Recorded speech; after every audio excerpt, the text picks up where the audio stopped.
Inna ad-dina 'indallahil Islam.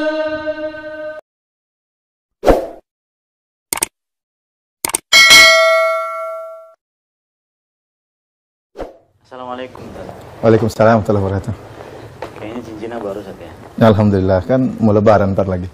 Memang harus beli baru gitu semua? Ya nggak harus, tapi kan hari lebaran adalah hari bersenang-senang yang dibolehkan dalam Islam. Lebaran Idul Fitri maupun Idul Adha. Oleh karenanya Nabi SAW memberikan kelapangan bagi kaum muslimin.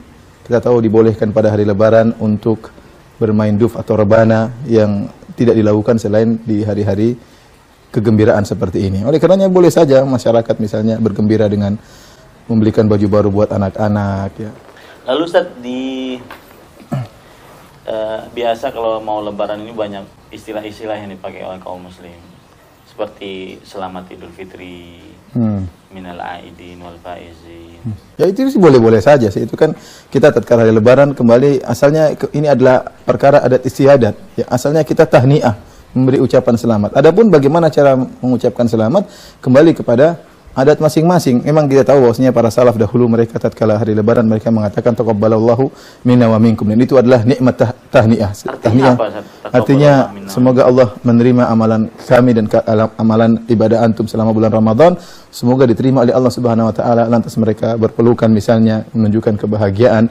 Ini tahniah atau kata selamat yang indah, ya. Akan tapi tidak harus demikian, ya, tidak harus demikian, ya. Intinya kita mengucapkan selamat seperti selamat Idul Fitri atau doa-doa yang lain seperti di Arab Saudi sering tersebar kulla amin wa antum bi khair, yang artinya semoga engkau dalam kebaikan sepanjang tahun. Ini ada doa. Atau misalnya minal aidin wal faizin, ya. Artinya apa? Minal aidin itu engkau termasuk orang-orang yang berhari raya, al aidin orang-orang berhari raya, al faizin semoga orang-orang yang menang dengan setelah melaksanakan puasa di bulan Ramadan mendapatkan pahala dari Allah Subhanahu wa taala. Doa kita berdoa semoga engkau sama dengan taqabbalallahu minna wa minkum minal faizin sebenarnya. Intinya boleh, Ustaz. Ya, intinya boleh saja, bukan bidah ya. Oh, enggak, ini kembali ke masalah adat. Ini bukan suatu ritual khusus, tapi kembali kepada tahniah itu masalah adat istiadat, bebas selama tidak bertentangan dengan syariat. Maka kita boleh mengucapkan selamat hari raya Idul Fitri. Ini kan tidak ada di zaman Nabi, selamat hari raya Idul Fitri. Bukan berarti lafal ini bid'ah, ya, karena ini kembali adat istiadat, boleh dengan kata-kata yang lain, ya, dengan kata-kata intinya mengucapkan selamat, apalagi dalam ucapan selamat tersebut mengandung doa, maka itu yang diharapkan. Lalu ketika Idul Fitri itu sering ada kata halal bihalal, Ustaz. Halal bihalal. Secara kita tahu, Ustaz, secara bahasa Arab entah itu apa artinya halal bihalal. Halal dengan halal. Seakan-akan halal dibayar dengan halal. Maksudnya apa? Kita pun tidak tahu. Tapi kalau kita kembali kepada tradisi masyarakat, yang dimaksud dengan halal bihalal yaitu masyarakat berkumpul setelah Idul Fitri, atau hari keberapa mereka berkumpul, saling bertemu di antara mereka. Dan saya rasa itu asalnya boleh-boleh saja, tidak mengapa kita berkumpul dengan keluarga. Cuma penamaannya yang tidak, itu yang bermasalah. Atau kemudian mengatakan ini harus. Padahal ini ada istiadat orang berkumpul, satu kampung berkumpul, ini perkara yang indah. Tatkala Idul Fitri mereka berkumpul, ya. Kita pun demikian di Jami' Islamiyah kan. Kita ada acara makan bareng tatkala Idul Fitri. Ya itu namanya halal bihalal, cuma itulah halal bihalal, cuma dalam versi kita tidak dinamakan dengan halal bihalal, tapi hari-hari ukhuwah, persaudaraan. Maka kita kumpul seluruh tulab jamiah, kita ingat ada makan siang, makan kambing disediakan oleh universitas waktu itu. Jadi sebenarnya boleh-boleh saja selama dihindarkan perkara-perkara yang haram seperti ikhtilat, kemudian mungkin jabat tangan laki-laki dan wanita. Ikhtilat itu apa? Percampuran laki-laki dan wanita. Sama sekali nggak boleh. Ya kalau terbagi laki-laki sendiri, perempuan sendiri, maka tentunya itu yang terbaik. Ya. Kalau pas Lebaran pasti banyak mohon maaf lahir batin. Mohon maaf lahir dan batin.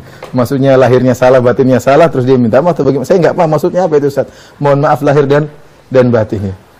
Ya mungkin dia mempunyai banyak kesalahan gitu. Yang saya tanyakan tuh ini, Ustaz. Apakah memang kalau seandainya Idul Fitri atau Idul Adha itu harus mohon maaf? Oh, enggak, ya. Kalau bahkan apalagi ditambahi lahir batin bahkan tadi. Meyakini seperti ini adalah kekeliruan, ya. Kita namanya orang minta maaf itu ya kalau dia bersalah maka dia minta maaf. Kalau seorang tidak bersalah tidak perlu minta maaf. Apalagi terkadang kita baru ketemu orang tersebut, mohon maaf lahir dan batin, belum pernah ketemu sudah minta maaf. Ya, minta maaf kan kita merendahkan diri. kita minta mohon agar dia. Ini masuk ranah mengada-ngada berarti. Iya, kita minta sesuatu yang seharusnya seorang tidak minta kalau tidak perlu.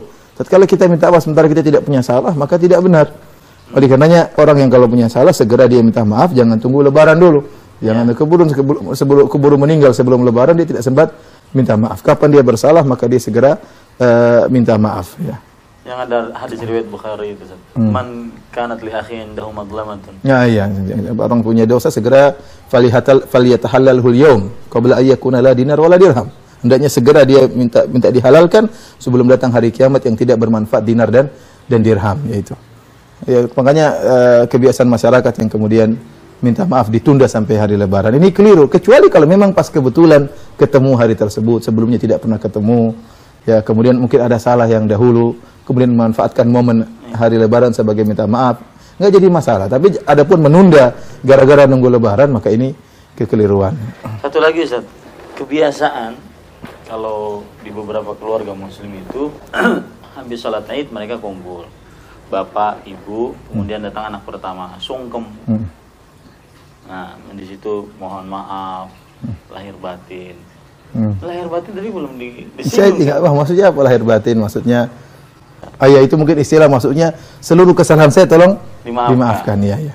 Ya kalau gitu. Tapi pada dasarnya itu semestinya dianjurkan Ustaz ya, minta halal. Iya, minta dihalalkan, tapi jangan nunggu pas lebaran. Ya, jangan. Adapun misalnya tradisi masyarakat tatkala hari lebaran kumpul keluarga, kemudian sungkeman, itu tradisi, nggak jadi masalah selama tidak melanggar apa namanya? Kira-kira melanggar nggak? Ya, artinya kalau sampai ruku ya, sujud, sampai sujud tidak boleh. Tapi kalau misalnya datang ke ibu, kemudian kita tunduk cium keningnya, kita cium tangannya, itu kan nggak jadi masalah. Tapi kalau sampai sujud sampai menuduh-nuduh, ini yang tidak diperbolehkan. Tapi seandainya jadi itu masuk tradisi. Iya, tradisi itu malah tradisi ya, tradisi yang dibolehkan. Asalnya tradisi kan boleh, ya. Asalnya tradisi, hari raya berkaitan dengan banyak tradisi. Fil asya al-ibahah. Asal fil asya al-ibahah. Asalnya dalam segala urusan adalah perkara yang dibolehkan. Dia bukan ibadah ritual tertentu. Kayaknya kita harus mengucapkan selamat kepada para pemirsa sekalian. Iya. Para pemirsa sekalian, yang semoga seluruh amal ibadah kita baik dalam bulan Ramadan ataupun di selainnya semoga diterima oleh Allah Subhanahu wa taala. Maka saya ucapkan taqabbalallahu minna wa minkum. Selamat Idul Fitri 1435 Hijriah. Demikian juga kepada para pemirsa sekalian saya ucapkan taqabbalallahu minna wa minkum. Semoga Allah Subhanahu wa taala menerima amalan kita tatkala di bulan Ramadan, menerima salat kita, menerima puasa kita, menerima tangisan kita, menerima rukuk kita dan sujud kita, dan semoga kita semua dicatat sebagai penghuni surga di akhirat kelak. Allahumma amin. Assalamualaikum warahmatullahi wabarakatuh.